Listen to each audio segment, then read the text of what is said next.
आप जानते हैं एक नम्र व्यक्ति की खुदा की नजर में पहचान क्या होती है?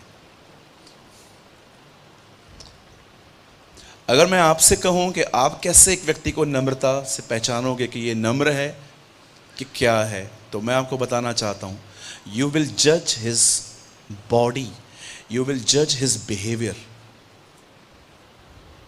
लेकिन आपको पता है, आप किसी के भी बॉडी, आप किसी के भी मॉडिफिकेशन को देखकर आप कहोगे कि yes he is a humble person. क्यों? डिसेंट वे से बैठा हुआ है, बड़े आराम से बात करता है, बड़े प्रेम से बात करता है। हम एक व्यक्ति को उसके बिहेवियर को देखकर कहते हैं ही इज अ हम्बल। पर आप जानते हो परमेश्वर की नजर में एक नम्र व्यक्ति कौन है?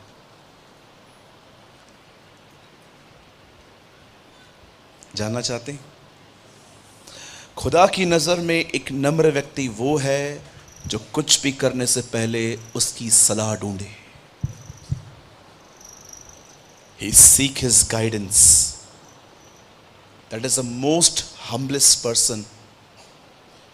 कि जो कुछ भी वो कर रहा है वो सबसे पहले प्रभु के पास जाए और उसे कहे, मुझे ये सब ठीक लग रहा है, लेकिन फिर भी मैं चाहता हूं आप बताएं। क्या आपने इस बात को देखा? दाऊद अपनी हर लड़ाई से पहले प्रभु से बात करता था, वो से पूछता था क्या मैं ऐसा करूं, और खुदा बार बार उसके रास्तों को बदलता था। आज इस तरफ से जा, आज इस तरफ से जा, आज प्रजा को आगे कर, आज तू आगे चला जा। आपने देखा, ही always seek the guidance of God. आप कितने भी बुद्धिमान हैं, आप सीए हैं, आप सीएस हैं, आप कोई भी हैं, कभी इस पोजीशन को न छोड़े, कभी न छोड़े। अपने सारे कामों में उसी को याद करना, तब वो तेरे लिए सीधा मार्ग निकालेगा। The Bible says. और जानते हो घमंडी की पहचान क्या है? मुझे आता है ना, मुझे सिखाओगे? एक दिन मैं एक बहुत old senior man of God की एक वीडियो की क्लिप देख रहा था। मैं कभी नहीं भूला ये बात आज तक कि कैसे खुदा ने मुझसे बात की थी। जैसे मैंने उनकी क्लिप चालू की, उन्होंने बाइबल का एक वेल फेमस वर्ड ओपन करने के लिए कहा, आइए हम सब मत्ती 11:28 खोलेंगे। जैसे नहीं नहीं नहीं, आप मत खोलो, उन्होंने ऐसा कहा। एंड यू नो मैंने कैसे रिएक्ट किया? क्योंकि मैं उस वर्ड को बहुत जानता हूं। ऐ बोझ से दबे हुए लोगों मेरे पास आओ, मैं तुम्हें विश्राम दूंगा।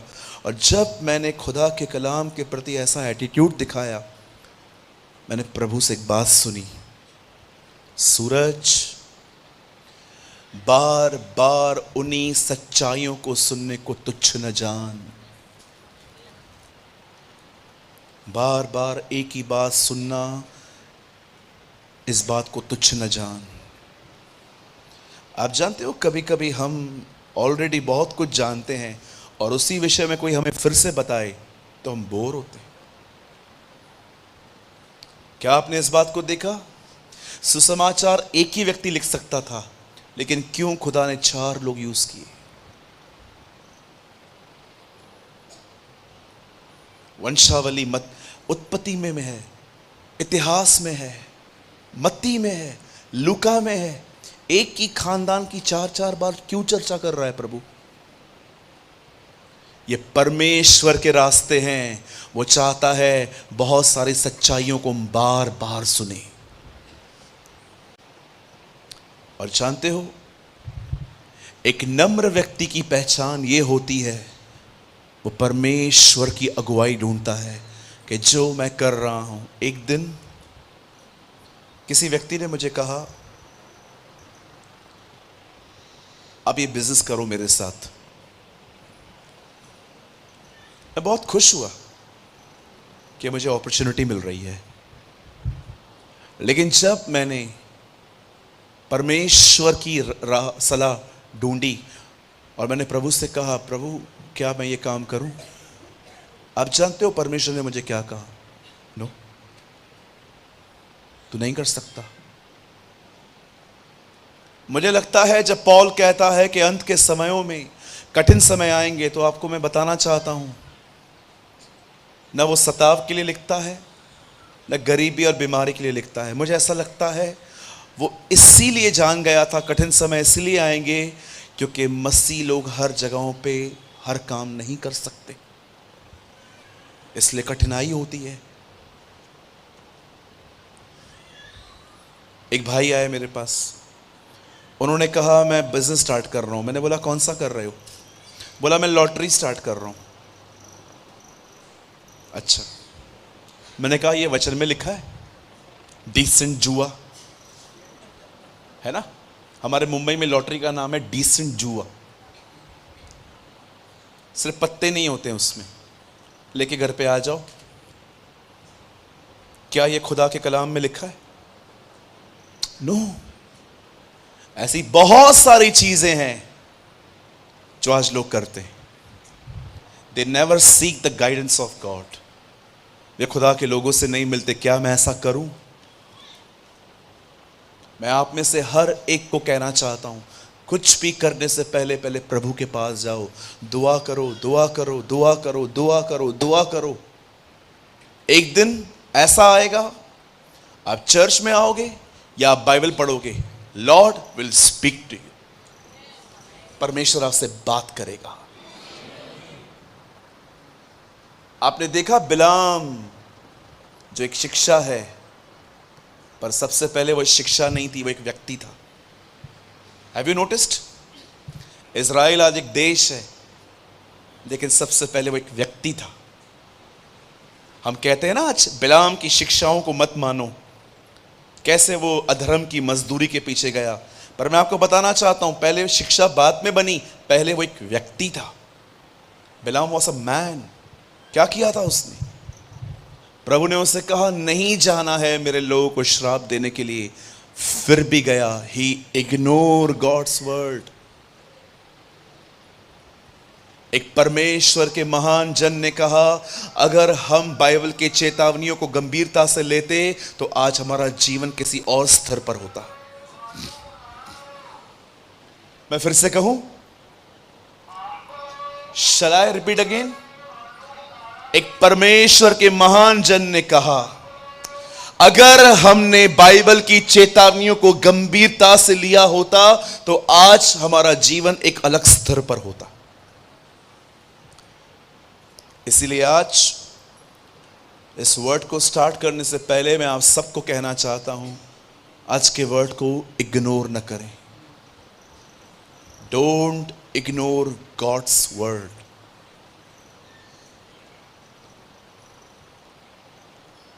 मैं हर दिन बाइबल को उठा के ऐसे अपने हाथ में पकड़ता हूं, हर दिन, और मैं हर दिन खुदा को ये कहता हूं, ये आपका है, मेरी कोई योग्यता नहीं है। लोग मुझे सोचते हैं मुझे बड़े बड़े प्रकाशन हैं आपके, Lord, but this is yours. ये आपका है, इसलिए मैं आपको महिमा देता हूं।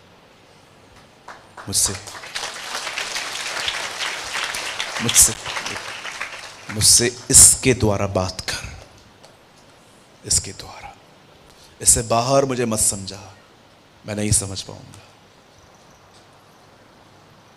सो आज मुझे खुदा ने इस सेकंड सेशन के लिए कुछ वर्ड्स दिए हैं। मुझे थोड़ा डर है आज कि आप में से कोई इसे इग्नोर ना करे,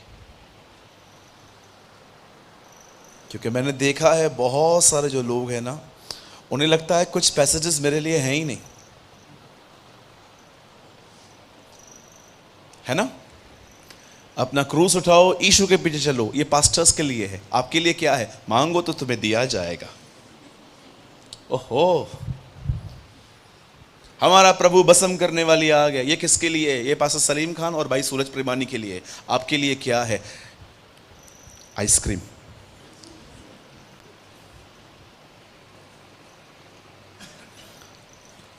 अपनी बाइबल को उठाएं, मेरे पीछे कहें, इसमें लिखी हुई सारी बातें मेरे लिए। यस, आमेन, आमेन। इसमें लिखी हुई सारी बातें मेरे लिए है। बहनों को सादगी में जिंदगी बितानी है, भाइयों को भी सादगी में जिंदगी बितानी है। ये किसके लिए है?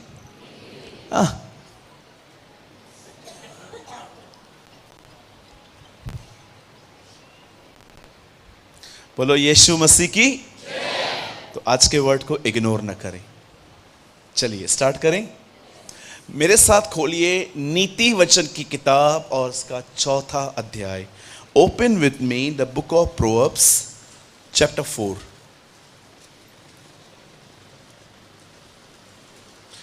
नीति वचन की किताब लाए हैं आप लोग? सब लाए हैं? ओके, बाइबल में ही है। Proverbs chapter 4।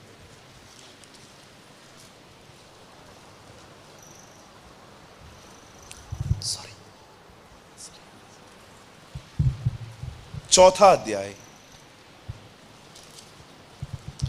और मैं आपके लिए एक लाइन पढ़ रहा हूं, 4 का 23वां वचन। यहां पर लिखा है, सबसे अधिक अपने बैंक में रखे हुए पैसों की रक्षा कर, इसी से जीवन चलेगा। ऐसा लिखा है? नहीं लिखा है। धन्यवाद, नहीं लिखा है। एक ने बोला नहीं लिखा है। Very good brother, thank you, Bible पढ़ रहे हैं आप। सबसे अधिक अपने फोन की रक्षा कर, क्योंकि सारे डॉक्यूमेंट्स इसी में हैं। ऐसा लिखा है? नहीं लिखा है। धन्यवाद। अभी 4 लोगों ने बोला नहीं लिखा है। वाह वाह वाह वाह वाह, सब पढ़ रहे हैं अच्छे से। चलो तीसरी बार पढ़ते हैं।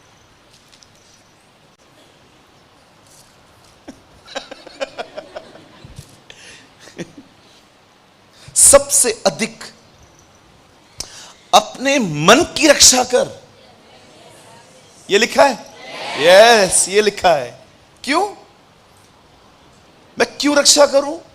नेक्स्ट वर्ड, क्योंकि जीवन का मूल सूत्र वही है। Life will flow from heart. जीवन इसी में से बहेगा। आइए, मैं शुरुआत कर रहा हूं। मैं चाहता हूं आप बड़े ध्यान से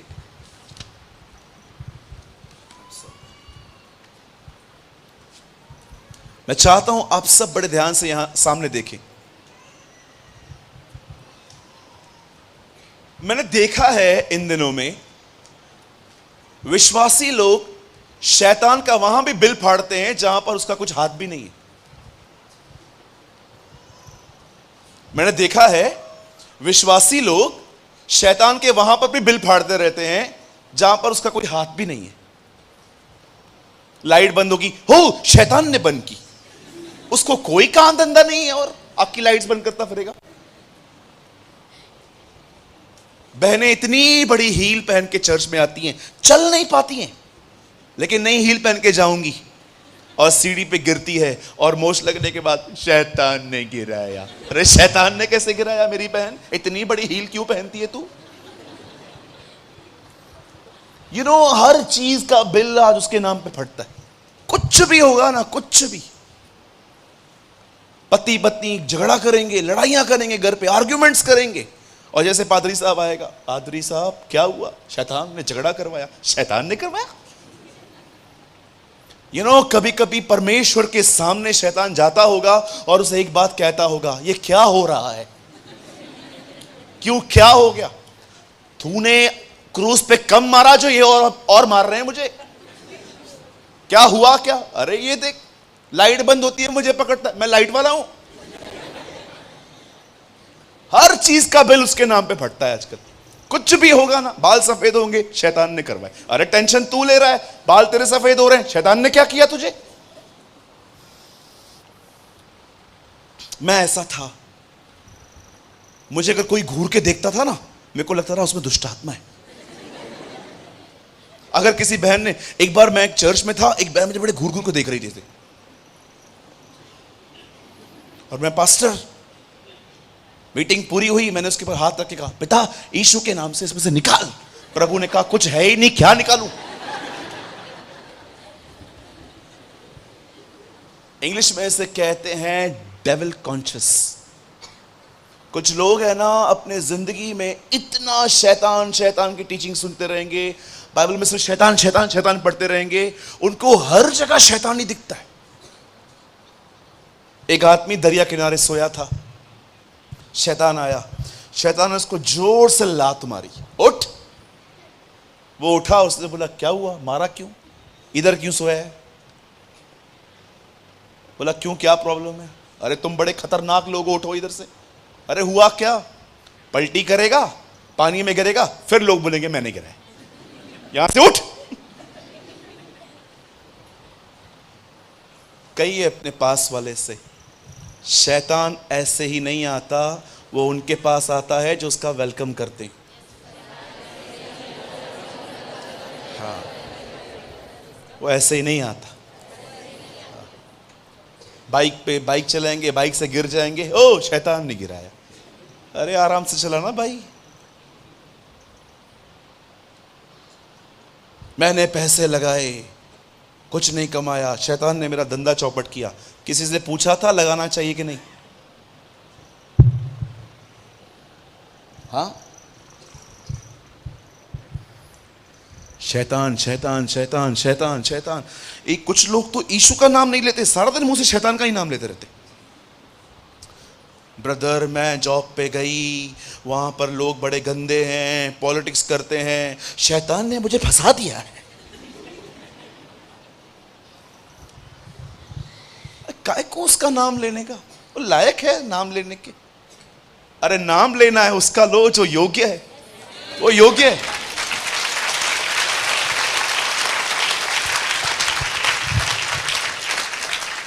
यहां देखिए, कोई चीज तब तक स्ट्रांग नहीं होती जब तक उसकी बार बार चर्चा न की जाए।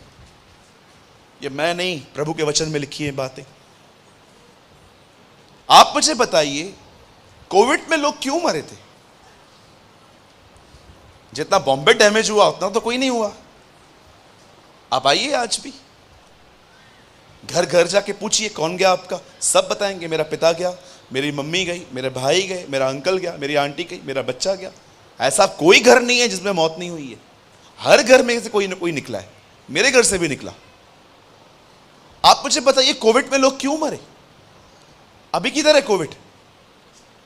कहां गया? अभी घूमने गया? टीवी चलाओ, पहले पहले वो लोग बोलते हैं, ओ सिलेंडर खत्म हो गए हैं ऑक्सीजन के। हाँ। दूसरा चैनल चलाओ, ओ कमरे नहीं है, बेड्स नहीं है। हाँ। तीसरा चलाओ, अरे आज मरने वालों की संख्या 50,000 सूत्रों से। ये सूत्र है कौन? मुझे गुस्सा आता है बहुत। सूत्रों से पता चला। मैंने एक दिन उनको मेल किया, मैंने कहा मुझे बताओ ये सूत्र हैं कौन, मैं मिलूं सूत्रों से मिलूं मैं भी।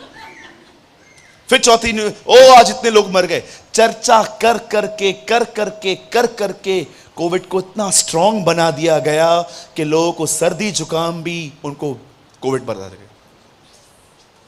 मैं पहले भी कहता हूं, मैं आज भी कहता हूं, पहले के दिनों में कोविड एक बीमारी थी, उसके बाद वो एक व्यापार बन गया।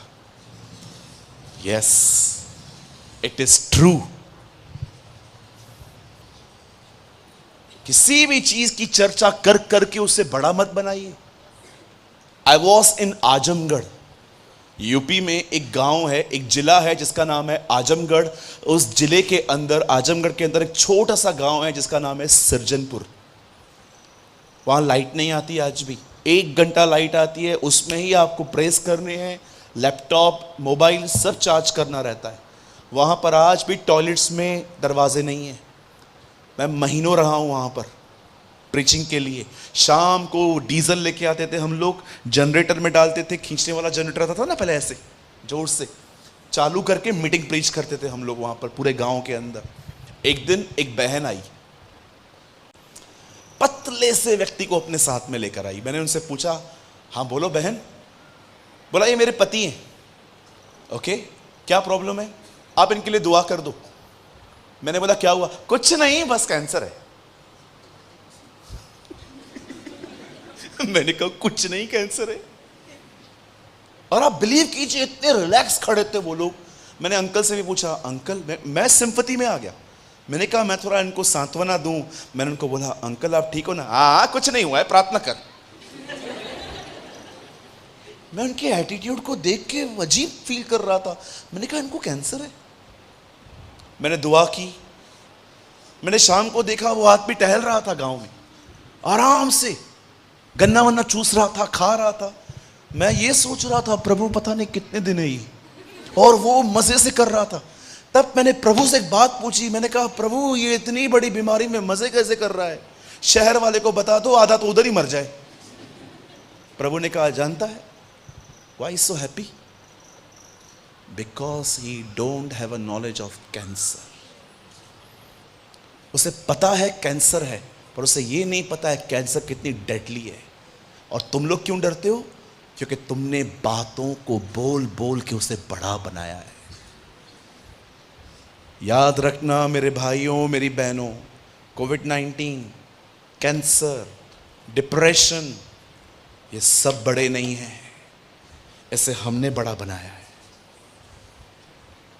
एक नाम है जो सब नामों में बड़ा है, and his name is Jesus.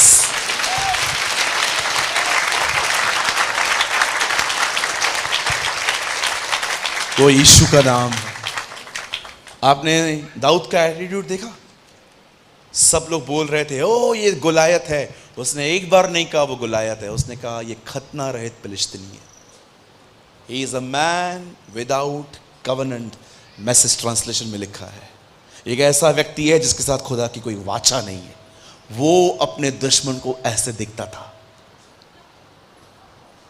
अब बड़े ध्यान से सुनिए मैं क्या समझाना चाहता हूं। आप में से यहां पर जितने भी लोग बैठे हैं, याद रखिए शैतान आपकी बड़ी समस्या नहीं है। आपकी सबसे बड़ी समस्या है आपका रॉन्ग माइंडसेट। आप उससे मार रहे हो इन दिनों में जो लड़ने भी नहीं आया।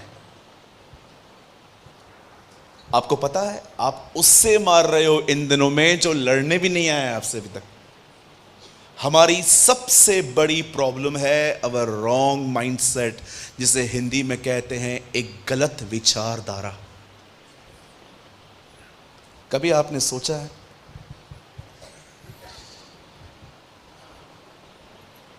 एक बच्चा है मेरे बिल्डिंग के पास में रहता है, मैं एक दिन उससे मिला था। मैंने उससे कहा, छोटा था अभी थोड़ा बड़ा हो गया है वो। मैंने उससे एक दिन पूछा था और बेबी क्या बनना चाहता है तू? उससे ये तक नहीं पता था कि प्लेन उड़ाने वाले को पायलट कहा जाता है। उसने मुझे कहा अंकल मैं प्लेन उड़ाएगा जब बड़ा होगा तो। मैंने कहा वाह अमेजिंग। उसके बाद आई मौसी जी, बोलो मौसी जी आई। क्या बनना चाहता है? मौसी मैं प्लेन चलाऊंगा। तेरे बाप ने भी कभी चलाया था? हाँ, तेरा बाप गाड़ी भी नहीं चलाता, तू प्लेन चलाएगा? देखो अब दूसरे आए मामा जी, बोलो मामा जी। मामा जी ए बेटा क्या बनेगा? प्लेन चलाऊंगा। प्लेन चलाने के लिए पहले बहुत पैसे चाहिए, पढ़ाई करनी पड़ती है। प्लेन चलाऊंगा। अब आइए अंकल आए हैं, और बेटा क्या बनना चाहता है? अंकल मैं प्लेन उड़ाऊंगा। प्लेन? तू इतना इंटेलिजेंट है? हाँ, सम्स करने में तो तुझे 1 घंटा लगता है, प्लेन चलाएगा? छोड़ दे ये सब, मजदूरी करनी है तुझे आगे चल के। ओके। कैसे लोगों के अंदर हम एक गलत विचारधारा पैदा करते। एक बच्चा दर्शनों के साथ बड़ा होना चाहता है, लेकिन प्रतिदिन उसे बोल बोल के हम उसके दर्शनों को खत्म कर देते हैं। एक दिन वो लड़का मुझे मिला, मैंने उससे कहा और पायलट की पढ़ाई चालू की? जानते हो उसने मुझे क्या कहा? मुझे कुछ नहीं बनना है। It is true. मैंने बोला क्या? मुझे कुछ नहीं बनना है। Why you are so angry? मैंने कहा तू इतना गुस्से में क्यों है? बोलता है छोड़ना यार, मुझे नहीं बनना है कुछ भी। मैं सोच रहा था क्यों यार, क्या हो गया? मैंने उसकी मम्मी को बोला, आंटी क्या हुआ, इसने अपने ड्रीम्स क्यों छोड़ दिए? इसी से पूछो। जानते हो उसके बाद क्या बोला उसने मुझे? बोला पास्टर हो ना? वो लड़का मसीह में नहीं है। आप पास्टर हो ना? मैंने बोला हाँ। बोला एक ही दुआ है, प्रार्थना करो मेरे माँ बाप लड़ना बंद करें। उस लड़के ने अपने माँ बाप के झगड़ों में अपने विजन्स खो दिए आज। अब वो सिर्फ स्कूल जाता है, नॉर्मल लाइफ जीता है।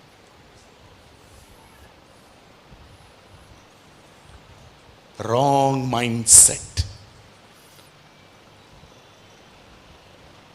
हो सकता है आप में से भी यहां पर जितने लोग बैठे हैं, आपकी समस्या शैतान नहीं है, आपका नकारात्मक मन है। कुछ होता नहीं है, होने से पहले ही आप रिजल्ट डिसाइड कर देते हो, यही होगा, यही होगा, यही होगा। सुलेमान कहता है हम में से हर एक को अपने अपने ख्यालों के ऊपर गार्ड रहना चाहिए। इंग्लिश में लिखा है गार्ड योर हार्ट्स। गार्ड, जैसे एक वॉचमैन बिल्डिंग के नीचे खड़ा रहता है, कौन आ रहा है कौन आ रहा है देखता रहता है, वो कहता है तुम्हें हर दिन गार्ड करना चाहिए तुम्हारे मन में क्या आ रहा है। सबसे अधिक अपने मन की रक्षा कर, क्योंकि जीवन का मूल सूत्र यही है। आइए मैं चाहता हूं आप सब सामने देखें। अब मैं वर्ड स्टार्ट करता हूं। वर्ड अभी स्टार्ट नहीं हुआ है, जस्ट मैं आपको समझाना चाह रहा था व्हाट इज रॉन्ग माइंडसेट। मेरा परिवार प्रभु में आने के बाद 1.5 साल के बाद प्रभु में आया था। आप जानते हो एक चीज ने मुझे झंझोड़ के रखा था बाइबल के अंदर, सालों तक, वो आज तक मेरे अंदर वो बात जिंदा है। क्या आपने इस बारे में देखा?